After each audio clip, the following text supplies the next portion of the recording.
But you would argue that, or you would say that the president is one of the problems that is keeping us down with these smaller issues, yes? I don't think the president is outlining a long-term vision for the country right now. Now, it seems as though Russia is getting in the way of a lot that's going on right now. A lot of the more important issues that it strikes me that you would rather deal with. A lot of people, a lot of Americans want some sort of independent investigation into Donald Trump. Do you support that?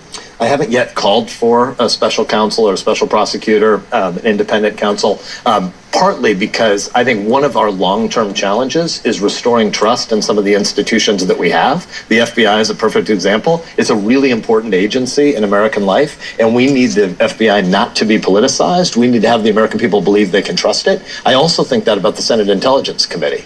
Richard Burr, Republican of North Carolina, Mark Warner, Democrat of Virginia. These are actual adults who can work together and don't start with their Republican or Democratic labels. We need the Senate Intelligence Committee to work. I don't forestall a future discussion about independent counsel or special prosecutor, but I think people need to recognize it's not going to be a panacea, because when you do that, somebody will have to appoint who that person is. If it's a 3-judge panel, 2 of the judges will have been Democrats, 1 will have been a Republican, and then we'll start saying these are political hacks as well. The long-term challenge we face, and frankly the end game that Russia has, is trying to exploit our internal divisions. And right now, I care a lot about 2016 and the retrospective look at that. I've pushed hard for there to be more investigation and for it to move more urgently.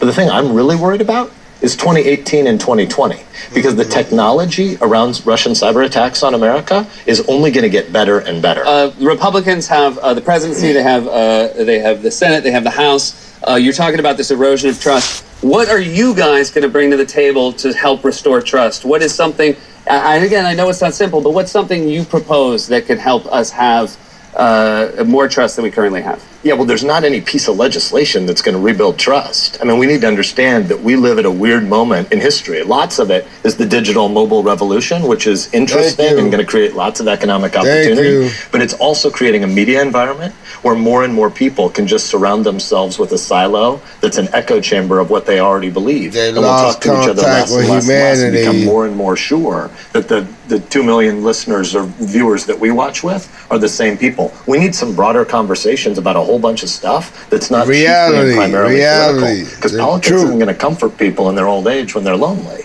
There's a whole bunch of stuff that's about restoration of trust in community, and a lot of that has to start locally. And if we pretend federal politics can fix all that, we're lying to ourselves. I want to talk about your book.